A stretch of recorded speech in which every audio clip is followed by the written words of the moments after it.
Kurtkaları 20 manata koymuşam. Sumqayıtda 28 deməyəm. Görə vəziyyətinə yerdir. Ha, maşallah. Hamısı 20 manat. Bak kurtkalar. Hava soydu, biz kurtkanı eldirəndən sonra yox. Odunculara 10 manat.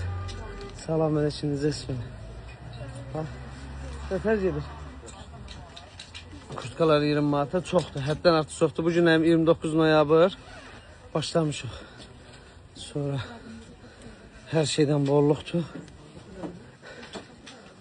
28'də 28 molun yanında Sumqayıtda Nizam Parkın yanında 20 yanvarda da 1 manat dayanan Sumqayıt taksilərin yanında. Buralar hamısı 45 manat. Baba. Bu bahaları 45 manat. Nəfərdir müəllim? Sağ ol. Nəfərdir qiyməti? Allah. 45 manata endirimlər davam edir. Qış indi başladı ama mən qoydum minus.